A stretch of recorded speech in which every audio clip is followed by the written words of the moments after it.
अरावली सिर्फ अरबों साल पुरानी पहाड़ी नहीं है। ये भारत के इतिहास, विरासत और विश्वास की जिंदा कहानी है। गुजरात से लेकर दिल्ली रिज तक फैली अरावली श्रेणी, जिसने हजारों सालों से प्रकृति के साथ साथ भारत की संस्कृति को भी अपनी गोद में संभाल कर रखा है। इस पूरी रेखा पर बसे शहर सिर्फ शहर नहीं है, ये अपनी अपनी पहचान है।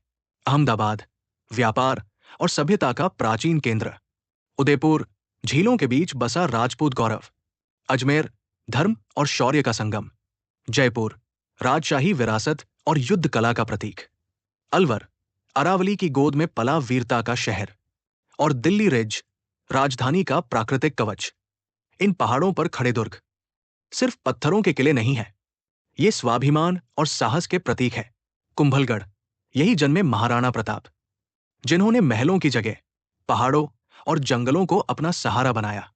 इन्हीं अरावली की घाटियों में हल्दी घाटी का युद्ध लड़ा गया, जहां कम सेना के बावजूद वीरता और स्वाभिमान ने इतिहास रच दिया। चित्तौड़गढ़, जहां धर्म और मर्यादा के लिए बलिदान दिए गए। रणथंभौर, जहां साहस और युद्ध नीति ने समय को चुनौती दी। ये युद्ध किसी के खिलाफ नहीं थे, ये अपनी मिट्टी, अपने धर्म और अपनी पहचान के लिए थे। और अरावली सिर्फ वीरता की भूमि नहीं है, ये भक्ति और विश्वास की भी भूमि है। मेहंदीपुर बालाजी, जहां विश्वास से असंभव भी संभव हो जाता है। खाटू श्याम, कलयुग के श्याम, जहां हारने वाला भी आस लेकर आता है। एकलिंग जी, जहां राज्य भी सेवक बन जाता है। माउंट आबू और दिलवाड़ा, जहां संगमरमर में भक्ति बोलती है।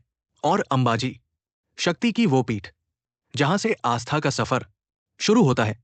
अरावली को बचाना सिर्फ प्रकृति को बचाना नहीं है, ये भारत की आत्मा को बचाना है।